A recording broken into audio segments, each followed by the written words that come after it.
Hello student and welcome to the 24th lecture for class 9th mathematics Foster. Myself is Tabib Siddiqui from RG Academy. और जैसा कि आपको पता है कि we have started a chapter called linear equation. Okay, linear equation. But ये chapter सिर्फ यहाँ पे इसका नाम खत्म नहीं होता है, इसका आगे एक्सटेंशन बढ़ता है linear equation in two variables. Linear equation in two variables. तो ये जो चैप्टर हमने स्टार्ट किया है, इस पे हमने इंट्रोडक्टरी वीडियो लास्ट लेक्चर यानी लास्ट क्लास जो हमारी थी उसमें हमने काफ़ी डिटेल के अंदर इसके ऊपर इंट्रोडक्टरी बात करी थी कि linear equation in two variables basically कहते किसे हैं, राइट. उस पे हमने एक बार अगर हम हल्का सा कोई रिकैप करें तो स्टार्ट से हमने लिया था. हमने सबसे पहले डिफाइन किया था कि लीनियर पॉलिनोमियल इन वन वेरिएबल क्या होता है. लीनियर पॉलिनोमियल इन वन वेरिएबल क्या होता है. अच्छा, एक चीज़ आप पहले नोटिस करो कि जब भी मैं कोई चीज़ लिखता हूँ, ठीक है ना, हमेशा मैंने आपको बताया है कि वीडियो लेक्चर्स के अंदर मैं अगर कोई चीज़ लिख रहा हूँ और मैं आपको कहता हूँ कि ये करो, तो क्या करना चाहिए कि पॉज करना चाहिए वीडियो को और फिर रिकॉल करके देखना चाहिए कि हमें ये चीज़ें आती हैं या नहीं आती, हमें ये चीज़ें समझ में आ रही हैं या नहीं आ रही हैं, है ना. जो सर कह रहे हैं कि हमने पढ़ा है, हमने कहाँ पढ़ा है, अगर रिकॉल कर पा रहे हो तो वेल एंड गुड है, बहुत अच्छी बात है. नहीं कर पा रहे हो तो अपने लेक्चर नोट्स को खोलो, क्योंकि हर लेक्चर जैसे 23 लेक्चर्स के नोट्स तो आप बना चुके होगे, है ना. ये 24th लेक्चर अगर चल रहा है तो पिछले नोट्स में जाके चेक करो. मैं कह रहा हूँ कि मैंने लास्ट क्लास के अंदर linear polynomial in one variables equations वगैरह का इंट्रोडक्टरी वीडियो मैंने ऑलरेडी बना दिया है.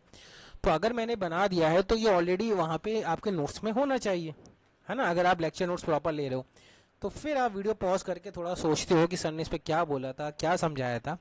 ठीक है, तो linear equation in one variable, linear polynomial in one variable. उसके बाद मैंने यहीं से आपको डिफाइन करके दिखाया था linear equation in one variable. ठीक है, पॉलिनोमियल और इक्वेशन में क्या फ़र्क होता है कि पॉलिनोमियल एक एक्सप्रेशन है और इक्वेशन दो एक्सप्रेशन को इक्वेट किया हुआ है, ये फ़र्क है. ठीक है, जैसे कि इसका एग्जाम्पल दे दिया जाए तो 2x+3 है और इसका एग्जाम्पल दे दिया है तो 2x+3 इज इक्वल्स टू 4 है. ठीक है, इसी तरह अगर अपन बात करें लीनियर पॉलिनोमियल इन वन वेरिएबल है, लेकिन हमने चैप्टर इसके बाद मैंने क्या डिफाइन किया था, लीनियर पॉलिनोमियल इन टू वेरिएबल्स, ये डिफाइन किया था.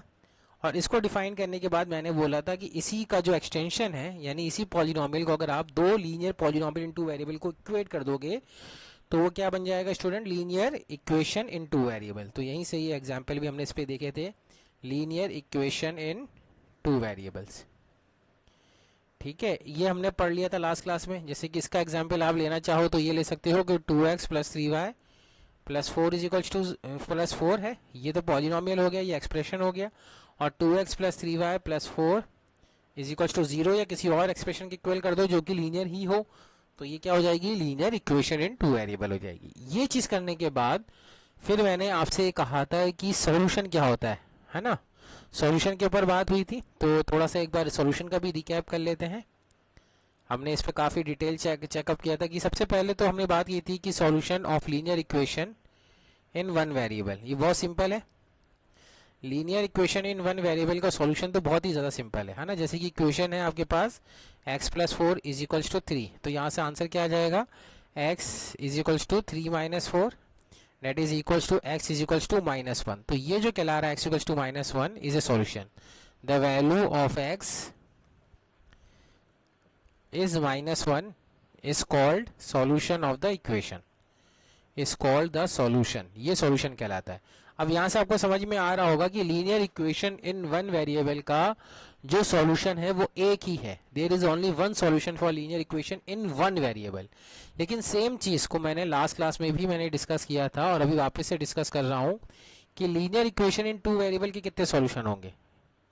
Linear equation in two variable के कितने सॉल्यूशन होंगे, इसके इनफाइनाइट सॉल्यूशन होंगे. जैसे एग्जाम्पल ले लेते हैं, एग्जाम्पल मैंने दिया भी था आपको, मैंने कहा था let us suppose we take x+4y is equals to 7, ये linear equation in two variable है.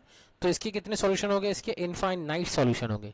और उसको कैसे निकालते थे, मैं ये कह रहा था कि आप x की वैल्यू या y की वैल्यू पुट करो और जो पुट करने पे, कोई भी एज्यूम करके पुट करो, और जो पुट करने पे आपको दूसरी वेरिएबल की वैल्यू मिलती है वो आपको दूसरा सॉल्यूशन हो जाता है। फॉर एग्जांपल जैसे कि यहाँ से अपन एक्स की वैल्यू इक्वेट करें तो क्या आ जाएगी 7 माइनस 4y। अब मैं क्या कह रहा हूँ कि अब आप इसमें क्या करेंगे, एक्स और वाई की वैल्यू पुट करते चले जाएं। X equal to 7 minus 4y है, तो एक बॉक्स बना लेते हैं, इसको अपन बोलते हैं सॉल्यूशन बॉक्स। ठीक है, ये सॉल्यूशन बॉक्स कहलाएगा। इसमें हमने क्या किया, एक्स और वाई की वैल्यू हमने पुट करती चले गए। तो जैसे कि अगर अपन यहाँ पे पुट करें, फॉर एग्जांपल अगर हमने यहाँ पे पुट करी है एक्स और ये वाई, अब आपने सपोज करो कि सबसे पहली वैल्यू रखी है y की वैल्यू पुट करनी है, तो y की अजम्पशन लो, y की वैल्यू सपोज करो आपने पुट करी है यहाँ पे 1। तो अगर y की वैल्यू पुट करते हो 1 तो x की वैल्यू कितनी आएगी, y की वैल्यू आपने पुट करी है 1, तो y की वैल्यू यहाँ पे पुट करें तो 4 इंटू 1 कितना होता है स्टूडेंट, 4 होता है। 7 माइनस 4 3, तो ये आ रहा है 3, यानी 3 और 1 क्या है, इस linear equation in two variable का एक सॉल्यूशन है। क्या है, एक सॉल्यूशन। ठीक है ना। इसी तरह दूसरी वैल्यू भी आप पुट कर सकते हैं स्टूडेंट, और भी पुट कर सकते हैं। आप y की वैल्यू 0 पुट कर सकते हैं, तो आप y की वैल्यू 0 पुट करेंगे तो x की वैल्यू कितनी आ रही है, 7 माइनस 0 7 आ रही है। इसी तरह और सॉल्यूशन, और भी सॉल्यूशन निकाल सकते हैं इसके। आप y की वैल्यू 2 भी पुट कर सकते हैं। लेट अस सपोज कि अगर मैं y की वैल्यू 2 पुट करता हूँ, ठीक है, y की वैल्यू 2 पुट करी तो 4 2 8, 7 माइनस 8 माइनस 1, तो ये सॉल्यूशन आ रहा है। x की वैल्यू कितनी आ रही है, -1। तो this is how the solution is made. ठीक है, और आप चाहें तो पुट कर सकते हैं, तो 2 3 और लिख लेते हैं अपन। सपोज करो मैंने y की वैल्यू पुट करी 3, तो 7 माइनस 4 3 12, 7 माइनस 12 माइनस 5 आ रहा है। सपोज करो मैंने y की वैल्यू पुट करी -1, तो ये जाएगा 7 इंटू 4 इंटू -1 -4, तो माइनस माइनस प्लस हो जाएगा, तो 7 प्लस 4 कितना आ रहा है, 11 आ रहा है x की वैल्यू। सपोज करो मैंने यहाँ पे y की वैल्यू पुट करी 1/4, ठीक है, 1/4, तो 7 माइनस 1 4 इंटू 1/4 1 होता है, 7 माइनस 1 6 आ रहा है। सपोज करो मैंने y की वैल्यू पुट करी या चलो सपोज करो मैंने पुट करी 5, ठीक है ना, तो यहाँ पे क्या आएगा, 4 5 20, 7 माइनस 20 माइनस 13 आ रहा है। तो ये जो जितने भी वैल्यूज हमने निकाली है स्टूडेंट, ये कहलाते हैं सॉल्यूशन, और इसको ऑर्डर्ड पेयर भी कहा जाता है। यानी इसकी वैल्यू क्या लिखी जाएगी, कोऑर्डिनेट ज्योमेट्री के फॉर्म में। पहले x की वैल्यू, जैसे x की वैल्यू अगर 3 है तो y की वैल्यू कितनी आ रही है, 1। ठीक है, ये एक सॉल्यूशन हुए। फिर दूसरा मैंने एक्स की वैल्यू 7 रखी तो y की वैल्यू 0, ये एक दूसरा सॉल्यूशन हुआ।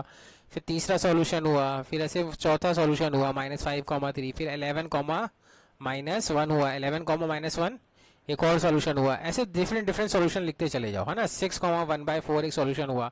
तो ऐसे कितने सॉल्यूशन है, ऐसे इनफाइनाइट सॉल्यूशन है। ठीक है, इनफाइनाइट सॉल्यूशन है linear equation in two variable. एक single linear equation in two variable के इनफाइनाइट सॉल्यूशन एग्जिस्ट करते हैं, ये हमने पढ़ा था।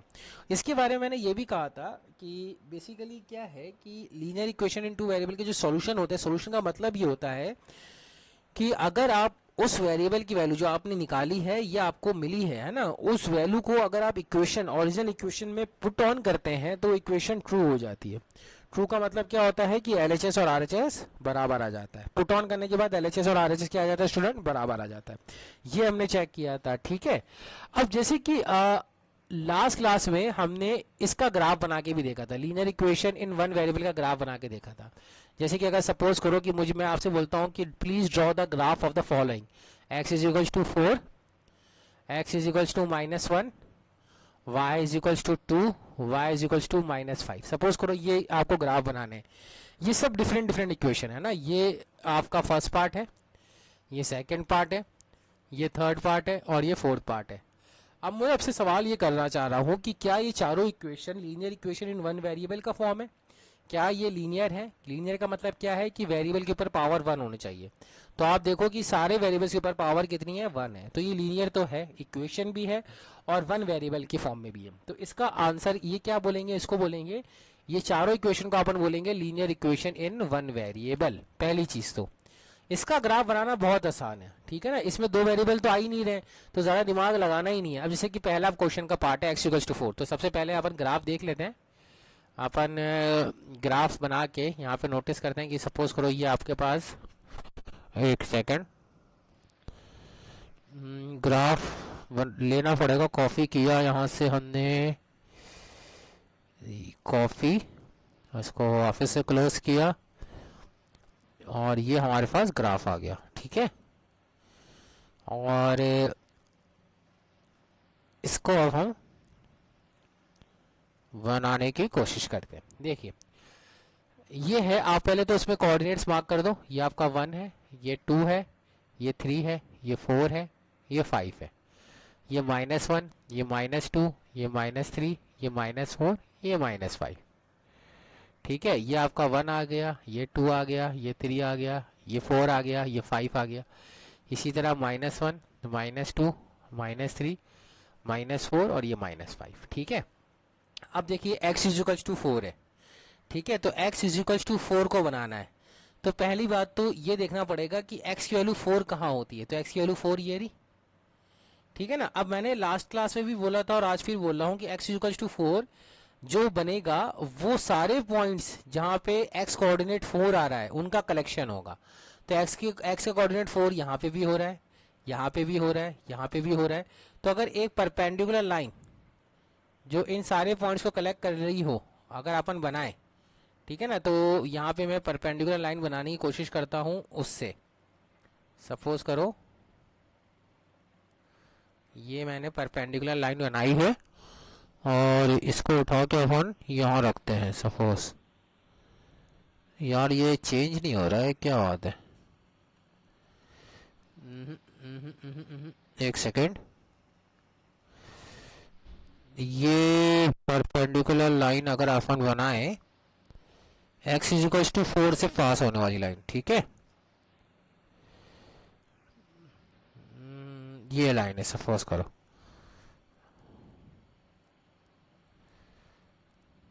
ये अच्छा नहीं बनती यार, यही दिक्कत है इसमें वन नोट के अंदर। तो ये एक्चुअली ये जो लाइन है ना ये x इक्वल्स टू 4 से पास हो रही है। ठीक है, तो इसको अपन ऐसा करते हैं, रफ हैंड से ही बनाने की कोशिश करते हैं। तो आप इसको ओवरऑल समझने की कोशिश करना, जो मैं आपको समझाने की कोशिश कर रहा हूँ, जो फील कराने की कोशिश कर रहा हूँ वही आप समझने की कोशिश करना। ठीक है ना, x इक्वल्स टू 4 को अगर अपन यहाँ से ये सारे पॉइंट्स को अगर अपन जोड़ें, ये जितने भी कोऑर्डिनेट्स हैं इसमें x कोऑर्डिनेट कितना है स्टूडेंट, यहाँ पर अगर इसका कोऑर्डिनेट्स की बात करूँ, इस पॉइंट के, ये दिख रहा है ये वाला पॉइंट, इस पॉइंट की कोऑर्डिनेट की बात करूँ तो इसका x कोऑर्डिनेट 4 है और y कोऑर्डिनेट भी 4 है। इसका x कोऑर्डिनेट की बात करें तो इसका x कोऑर्डिनेट 4 है और y कोऑर्डिनेट -3 है। तो इन सारे पॉइंट के को अगर अपन जोड़ें तो एक स्ट्रेट लाइन मिलेगी जो कि परपेंडिकुलर टू x एक्सिस होगी और पैरेलल टू y एक्सिस होगी। तो ये जो लाइन है ये x इक्वल्स टू 4 है। ठीक है, इसी तरह x इक्वल्स टू -1 कौन सी लाइन हो जाएगी, ये वाली लाइन हो जाएगी। दिख रही है, इस लाइन के ऊपर जितने भी पॉइंट्स आप लोगे उन सब के x कोऑर्डिनेट क्या होंगे, -1 ही होंगे। आप चेक कर लो, आप इस पॉइंट को चेक कर लो, इस पॉइंट का x कोऑर्डिनेट कितना है, -1 है, y कोऑर्डिनेट 3 है। इसी तरह y is equals to 2, y equals to 2 यानी वो लाइन, जैसे ये कोऑर्डिनेट भी 2 है, y का ये कोऑर्डिनेट भी 2 है, ये 2 है, ये 2 है, जैसे ये पॉइंट ले लिया तो इसका x कोऑर्डिनेट कितना है, 2 है और y कोऑर्डिनेट 2 है। जैसे कि ये पॉइंट ले लिया, इसका x कोऑर्डिनेट कितना है, 5 है और y कोऑर्डिनेट कितना है, 2 है। तो ये जो लाइन है पैरेलल टू x एक्सिस और परपेंडिकुलर टू y एक्सिस, ये y इक्वल्स टू 2 हो गई। ठीक है, ये x इज इक्वल्स टू -1 हो गई। इसी तरह y इज इक्वल्स टू -5, ये रहा y इक्वल्स टू -5। तो इस line parallel to y x axis and perpendicular to y axis, ये आपको y इज इक्वल्स टू -5 की लाइन मिल जाएगी। यानी इस लाइन के ऊपर y के जितने भी कोऑर्डिनेट्स हैं वो क्या होंगे, -5 है, यानी y की वैल्यू चेंज नहीं हो रही है। ये तो टेक्निक हुई linear equation in one variable के ग्राफ को बनाने की। आज हम जो ग्राफ सीखना चाहते हैं स्टूडेंट वो linear equation in two variable के ग्राफ का क्वेश्चन है ना, how to draw graph of linear equation in two variables, इसका ग्राफ चेक करेंगे। तो एग्जाम्पल से ही लेते हैं। फॉर एग्जाम्पल सपोज करिए कि मैं आपको बोलता हूं x प्लस या x minus 3y is equals to 6 है। ठीक है, x minus 3y is equals to 6 है, इसका आपको ग्राफ बनाना है। तो सबसे पहले ग्राफ बनाने के लिए linear equation in two variables के ग्राफ बनाने के लिए हमें linear equation in two variable के कम से कम एटलीस्ट 2 to 3 सॉल्यूशन लिखने पड़ेंगे। मार्क माय वर्ड अगेन, मैं जो बोल रहा हूं उसको बहुत ध्यान से सुनिए। Linear equation in two variables के ग्राफ बनाने के लिए हमें उस इक्वेशन यानी लीनियर इक्वेशन जो टू वेरिएबल्स में दे रखी है उसके एटलीस्ट कम से कम हमें 2 से 3 सॉल्यूशन तो लिखने पड़ेंगे। 4 लिख दो तो बहुत ही बढ़िया, बहुत बढ़िया आपकी एक्यूरेसी के साथ ग्राफ बनेगा। बात समझ, सॉल्यूशन कैसे निकल लिखते हैं, बॉक्स बना के। ठीक है, तो हमने बॉक्स बनाने की कोशिश करी। तो ये हमने सपोज करो ये हमने बॉक्स बनाया। अब यहाँ पे हमें क्या चाहिए, x की वैल्यू और y की वैल्यू। तो अगर आप नोटिस करो कि मैं यहाँ पे अगर दो तरह से अपन x और y को इक्वेट कर सकते हैं। एक स्टूडेंट तो लिख सकता है x इजिकल्स टू 3y+6, ठीक है, एक स्टूडेंट ऐसे लिख सकता है। और एक स्टूडेंट इसको बोल सकता है सर 3y को उधर ले जाओ तो ये हो जाएगा x-6, तो y की वैल्यू आ जाएगी x-6/3, ऐसे भी लिख सकता है। देखो दोनों ही तरीके से जो अगर आप मैं आपसे बोलूं कि कौन सा तरीका ज्यादा प्रेफरेबल है, हम x को या y को तभी इक्वेट करेंगे, वैसे इक्वेट करेंगे जहां पे हमें डिवीजन का फॉर्म का एक्सप्रेशन ना मिले।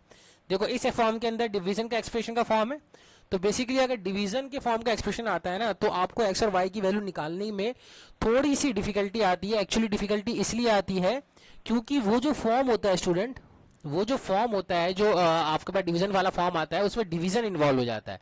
जैसे कि फॉर एग्जांपल अगर मैं आपसे बोलता हूं कि यहाँ पे मैं x की वैल्यू 3 रखता हूँ, या आप सपोज 5 रखता हूँ, तो x की वैल्यू 5 रखता हूँ, तो 5 - 6 कितना होता है, -1। तो -1/3 आंसर आ जाएगा y की वैल्यू। तो -1/3 को ग्राफ पेपर के अंदर प्लॉट करना डिफिकल्ट हो जाता है, तो we generally avoid, why we are avoiding this expression. ये भी सही है, ये भी एक्सप्रेशन सही है स्टूडेंट, इसमें कोई दिक्कत नहीं है, लेकिन ये अवॉइड क्यों कर रहे हैं, क्योंकि जनरली डिवीजन फॉर्म के अंदर वो एक्सप्रेशन रैशनल नंबर की फॉर्म में आता है जिसको ग्राफ के अंदर प्लॉट करना डिफिकल्ट हो जाता है। या तो फिर आप अपना दिमाग लगाते रहिए कि एक्स की वो वैल्यू सोचिए, एक्स की वो वैल्यू सोचिए कि ये पूरा वैल्यू एक्सप्रेशन इंटीजर आए। जैसे कि एक्स की वैल्यू अगर मैं 9 सोचता हूँ, है ना, 9 सोचता हूँ, तो 9 - 6 कितना होता है 3, तो 3/3 कितना हो जाएगा, वाई की वैल्यू 1 आ जाएगी। और यहाँ से भी आप देखिए वाई की वैल्यू 1 रख के देखिए, वाई की वैल्यू अगर इस एक्सप्रेशन में 1 रखी तो 6 + 3 कितना होता है, 9 हो रहा है। तो ये ज्यादा अच्छा एक्सप्रेशन है। इस तरह का एक्सप्रेशन हम जनरली जनरेट करने की कोशिश करेंगे, ठीक है।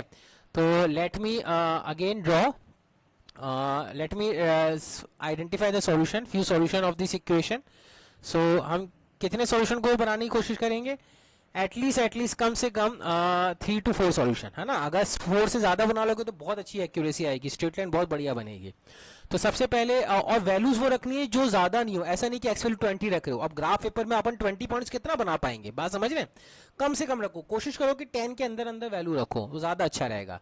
तो जैसे कि अगर मैं यहाँ पे y की वैल्यू सपोज करो, मैं y की वैल्यू रखता हूँ -1, सपोज करिए, तो 6 - 3 कितना हो जाएगा, 3 हो जाएगा। सपोज करो मैं y की वैल्यू रखता हूँ -2 रखता हूँ सपोज करो, तो 6 - 6 कितना हो जाएगा, 0 हो जाएगा। बात समझ रहे हैं। और चलो y की वैल्यू एक पॉजिटिव भी रख लेते हैं, या y की वैल्यू 0 रख लें, तो 0 रख लेते हैं। y की वैल्यू सपोज करो मैं 0 रख लेता हूँ, तो y की वैल्यू 0 रखने पे x वैल्यू कितनी आ रही है, 6 आ रही है। सपोज करो मैं y की वैल्यू रख लेता हूँ -3, सपोज करो, है ना। तो y की वैल्यू रखता हूँ -6 - 9 कितना होता है, 6 - 9 -3 हो रहा है, तो ये आ जाएगा। तो आप नोटिस करो कि ये एक्सप्रेशन आपको, ये 4 सॉल्यूशन अपन ने बनाए हैं, इन 4 सॉल्यूशन को अपने को ग्राफ पेपर पे प्लॉट करना है, ठीक है। तो ये मैं मिटा देता हूं, ये हमें जरूरत नहीं पड़ी है। इससे भी आप निकाल सकते हो, लेकिन हमने जनरली कौन सा फॉर्म लेना है, हमें वो फॉर्म लेना है जिससे हमें ग्राफ पेपर बनाने में आसानी हो। तो इसको पहले अपन ग्राफ पेपर में प्लॉट करते हैं। तो ग्राफ कहाँ है हमारा,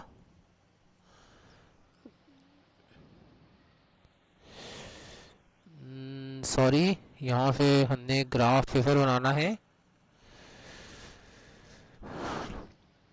ये ग्राफ पेपर आ गया है। और ठीक है, तो अब इसमें हम कोऑर्डिनेट्स को मार्क कर देंगे, ये 0, ये 1, ये 2, ये 3, ये 4, ये 5, ये 6, ये 7, इसी तरह ये -1, ये -2। आपका ग्राफ पेपर और बड़ा अच्छा स्केल का होना चाहिए। मेरा ग्राफ पेपर मैं बता चुका हूँ कि छोटा है, तो ऑनलाइन यही पता चल मिल रहा था यार, इसलिए तो मैंने यही डाउनलोड कर लिया है। आपका ग्राफ पेपर में अच्छी स्केलिंग दिखेगी तो और अच्छा डायग्राम बनेगा, ठीक है ना। जो आप ग्राफ पेपर में बनाओगे तो और अच्छा डायग्राम बनेगा, तो आप इसको ग्राफ पेपर में ज़रूर बनाना, ठीक है। तो यहाँ से अपन सॉल्यूशन जो निकाला है इनको प्लॉट करना है। सॉल्यूशन क्या निकाला है हमने, सॉल्यूशन को मैं एक बार लिख देता हूँ यहाँ पे। x की वैल्यू 3 है और y की वैल्यू -1 है, तो ऑर्डर्ड पेयर की फॉर्म में लिख लेते हैं। तो x की वैल्यू 3 है, y की वैल्यू -1 है, तो एक सॉल्यूशन आया 3, -1, ये कोऑर्डिनेट आ गया। x की वैल्यू 0 और y की वैल्यू -2, ये दूसरा कोऑर्डिनेट। x की वैल्यू 6, y की वैल्यू 0, ये तीसरा। और x की वैल्यू -3 और y की वैल्यू -3, ये चौथा कोऑर्डिनेट। तो ये अपने को क्या दे रहा है, ये अपने को कोऑर्डिनेट्स दे रहे हैं। तो अब इसको प्लॉट करते हैं। तो सबसे पहला कोऑर्डिनेट 3, -1, तो ये प्लॉटिंग तो अपन बहुत पहले सीख के आ रहे हैं स्टूडेंट, प्लॉटिंग तो बहुत पहले सीख के आ रहे हैं कोऑर्डिनेट ज्योमेट्री के अंदर कि 3, -1 को ग्राफ एफ कैसे प्लॉट करना है। तो सबसे पहले 3 यूनिट मूव करेंगे पॉजिटिव एक्स एक्सिस पे क्योंकि एक्स कोऑर्डिनेट पॉजिटिव है, और फिर -1 यूनिट वाई एक्सिस पे मूव करेंगे यानी डाउनवर्ड। तो ये आपका आ जाएगा ये वाला पॉइंट जो है हमारा कौन सा है, ये पॉइंट हमारा 3, -1 है। ठीक है, ये दिख रहा है ग्रीन डॉट, आपको अच्छे से नजर आ रहा होगा। ठीक है, तो ये पॉइंट हमने प्लॉट कर दिया। ठीक है, 0, -2 भी आप प्लॉट कर लो, एक्स कोऑर्डिनेट 0, तो 0 तो यही हो गया, यहीं पे रहना है, और -2 यानी -2 यूनिट नीचे जाना है। तो ये रहा हमारा 0, -2। ठीक है, और 0, -2 वैसे भी कहाँ पे लाई करेगा स्टूडेंट, ऑब्वियस ही बात है, ये अपने को वाई एक्सिस पे लाई करेगा कि वाई एक्सिस ही वो एक्सिस है जहाँ पे एक्स कोऑर्डिनेट क्या होता है, 0 होता है।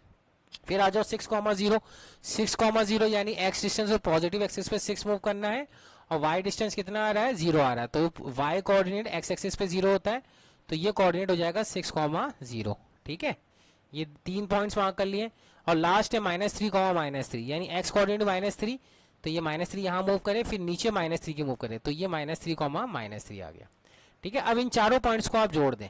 ठीक है, इन चारों पॉइंट्स को आप जोड़ दें स्ट्रेट लाइन से, आप स्केल रख के जोड़ेंगे, है ना, स्केल रख के जोड़ेंगे तो नोटिस करेंगे कि एक स्ट्रेट लाइन ऐसे बनेगी। ये तो डॉटेड मैंने जानबूझ के बनाई ताकि अच्छे से स्ट्रेट ही दिखे, है ना। आप स्केल रख के बनाएंगे तो आपकी एकदम स्ट्रेट लाइन दिखेगी। ठीक है, ये आपको दिख रहा होगा ऐसे।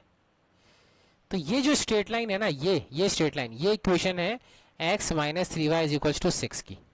और ये मैं आपको बता रहा था कि x - 3y = 6 linear equation in 2 variable is a straight line. क्या है, linear equation in 2 variable, linear equation in 2 variable is basically A equation of straight line, is equation of straight line. ठीक है, तो ये एक स्ट्रेट लाइन की equation है। देखो x - 3y = 6 बन रहा है।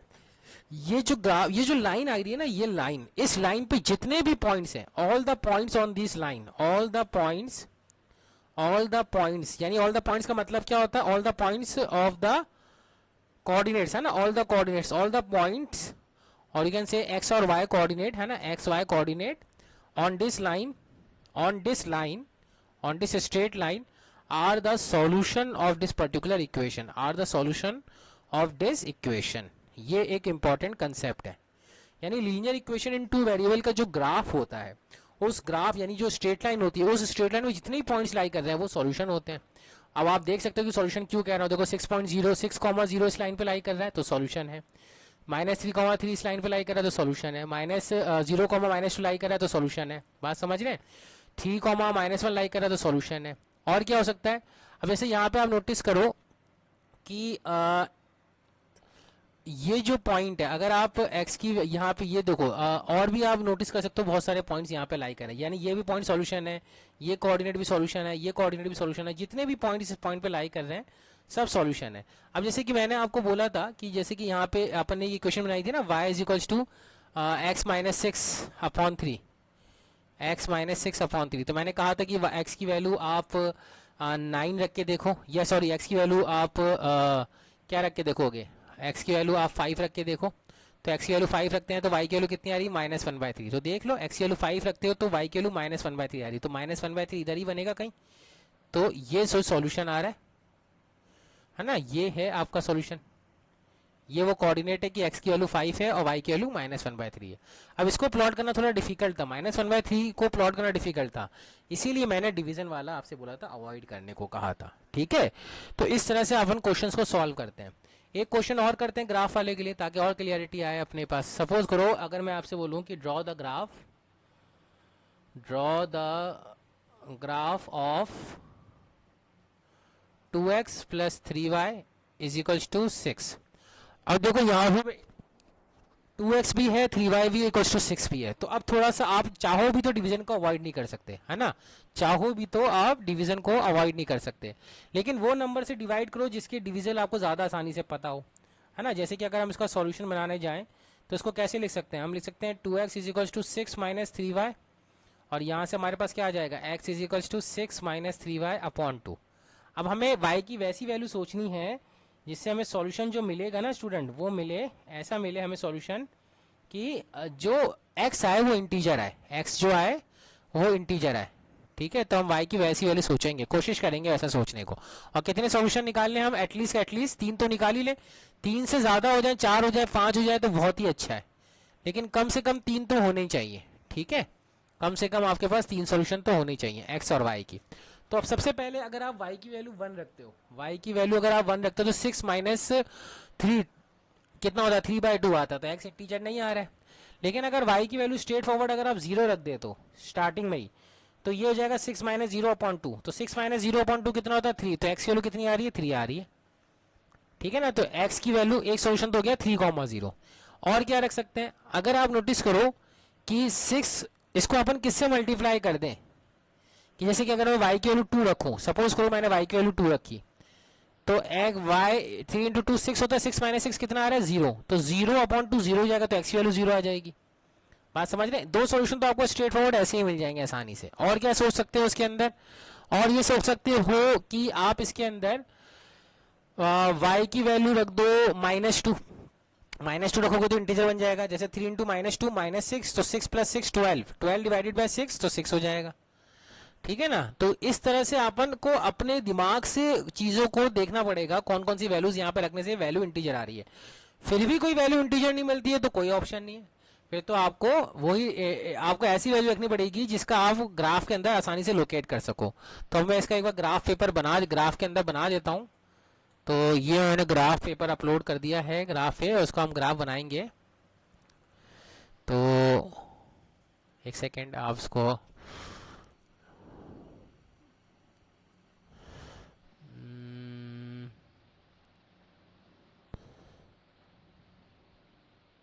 ठीक है, तो ये आ गया। अब सॉल्यूशन एक बार लिख लेते हैं, सॉल्यूशन क्या क्या आया हमारे पास। एक तो आया है 3,0, एक आया है 0,2 और एक आया है 6,-2। 4 भी लिख सकते थे लेकिन हमने 3 पे इस बार लिया है ताकि 3 से भी लाइन बन जाती है। लेकिन अगर आपको बहुत अच्छी लाइन दिखानी एकदम स्ट्रेट दिखे, सारी कोई गलती ना हो, तो कम से कम 4 से 5 सॉल्यूशन तो निकालो, है ना। अब आप इसके कोऑर्डिनेट्स मार्क कर दीजिए, ये हो जाएगा 0, ये हो जाएगा 1, ये हो जाएगा 2, ये 3, ये 4, ये 5, ये 6, ये 7, और ये -1 -2 -3 -4 -5 -6। ठीक है, ये 1, ये 2, ये 3, ये 4, ये 5, ये 6, ये -1 -2 -3 -4 -5 -6। अब क्या करेंगे, 3,0 प्लॉट करना है, तो x डिस्टेंस से आपको 3 यूनिट मूव करना है, और x coordinate y coordinate 0 x axis पे होता है, तो ये 3,0 ये रहा। ठीक है, ये कोऑर्डिनेट मिल गया। 0,2 y एक्सिस पे आएगा, क्योंकि x कोऑर्डिनेट y एक्सिस पे ही 0 होता है, तो 0,2 आ गया इधर। ठीक है, फिर क्या आएगा, 6, -2, तो x कोऑर्डिनेट 6 है, y कोऑर्डिनेट -2 है, तो ये रहा 6, -2। अब ये जो कोऑर्डिनेट्स हैं इनको ज्वाइन करना है, तो ज्वाइन कर देते हैं अपन। ठीक है, स्ट्रेट लाइन से ज्वाइन होगा। मेरा एकदम स्ट्रेट दिख नहीं रहा है क्योंकि मेरे पास स्केल नहीं है, कंप्यूटर में मैं स्केल यूज़ नहीं कर पा रहा हूँ। ठीक है, अदरवाइज जब आप इसको ग्राफ पेपर में बनाओगे तो बिल्कुल स्ट्रेट लाइन आएगी।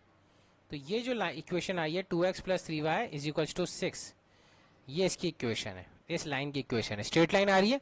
तो equation of this particular straight line is 2x + 3y = 6 आई है। ठीक है, तो इस तरह से अपन हमने आज जो टॉपिक पढ़ा है, how to draw the graph of linear equation in 2 variables, उसका टॉपिक हमने अंडरस्टैंड किया है। ठीक है, तो होपफुली आपको ये समझ में आया होगा। तो सबसे पहले देखिए, ये graph of linear equation in 2 variable कैसे बनाया जाता है। To draw the graph of linear equation in 2 variable we need to draw a table to write the solution of the given solution. तो वो टेबल ऐसे बनानी पड़ेगी ताकि उसमें सॉल्यूशन लिखे, है ना। And then plot them on the Cartesian plane, यानी कोऑर्डिनेट ज्योमेट्री की नॉलेज यूज करके इसको कार्टेशियन प्लेन पे प्लॉट करो। और फिर क्या करो, by joining these coordinate we get the equation of that line, equation of the line मिल जाएगी, खत्म कहानी। जैसे कि इन्होंने इस पर ग्राफ बना के दिखाया है, draw the graph of 3x + 4y + 12। तो ये एग्जाम्पल आप होमवर्क की तरह लो। ठीक है ना, नेक्स्ट क्लास में मैं इस क्वेश्चन को करूंगा। ये एग्जाम्पल आप होमवर्क की तरह लो, draw the graph of 3x + 4y = 12। इसका आप ग्राफ बनाओ, और होपफुली अगर आपने बना लिया तो अपनी कॉपी के अंदर आप इसको करके देखो। ठीक है, अपनी ग्राफ पेपर ले लो, ग्राफ पेपर के बिना तो काम ही नहीं होगा अभी इस चैप्टर के अंदर। तो एक ग्राफ बुक मंगवा लो बाजार से, और उस ग्राफ बुक के अंदर ग्राफ बनाओ, और उस ग्राफ बना के अपनी होमवर्क कॉपी में स्टिक करो आप। ठीक है ना, क्योंकि ज़्यादातर question linear equation in 2 variables के ग्राफिकल क्वेश्चंस हैं, तो अगर ग्राफ नहीं बनाओगे तो आपका क्वेश्चन सॉल्व नहीं होगा स्टूडेंट। तो I request you all of you कि आप एक ग्राफ बुक मंगा लो और उसको वहाँ पे इन क्वेश्चंस को सॉल्व करना स्टार्ट करो. Okay students, so this is how this particular topic, that is how to draw a graph of a linear equation two variable, ऐसे आप इसको बना सकते हैं. आज के लेक्चर में अगर कुछ प्रॉब्लम है, कुछ समझ में नहीं आया है, कोई दिक्कत आ रही है, कोई चीज़ एक्सप्लेन करे बिना रह गया हूँ मैं, ये एक्सप्लेन करी है लेकिन फिर भी आपको क्लियर नहीं है, कोई स्लिप टंग हुआ, कोई चीज़ गलत बता दी हो, है ना, कोई चीज़ गलत सॉल्व कर दी हो, तो please notify me. You can call me through WhatsApp, you can message me, you can schedule a Zoom session, कुछ भी आप करें लेकिन अपने डाउट्स को पेंडिंग ना करें, पाइलअप ना होने दें, डाउट्स अपने टाइमली ज़रूर पूछें. Okay, so we will try to meet in a next lecture, और यहीं से हम आगे बढ़ेंगे. ये होमवर्क भी मैं आपको करके दिखाऊंगा कि कैसे इसका ग्राफ बनाएंगे, क्योंकि मैंने आपको बता तो दिया ही है, इसलिए मैंने आपको ये एक्सप्रेशन होमवर्क में दिया है. ठीक है, और ग्राफ बुक बना के आप अपना काम शुरू कर दीजिए. बाकी जो नए चैप्टर्स है, जो चैप्टर भी बहुत सिंपल चैप्टर है, इक्वेशन टू वेरिएबल, इसमें ज़्यादा कुछ है नहीं है पढ़ने को. नेक्स्ट क्लास में होपफुली हमारा थ्योरेटिकल पार्ट कवर हो जाएगा और हम शायद एनसीईआरटी के एक्सरसाइजेस भी सॉल्व करना स्टार्ट कर दें. तो अगर आप चाहो तो एनसीईआरटी की एक्सरसाइज सॉल्व करना स्टार्ट कर सकते हो फ्रॉम योर ओन, लेकिन जब मैं कराऊंगा तो उस टाइम आपको दोबारा एक बार देखना पड़ेगा उन चीज़ों को. Okay, I hope so I am very much clear in explaining all the instruction to you. If still there is a doubt, you can contact me. Thank you for listening for today's lecture. Take care. Bye.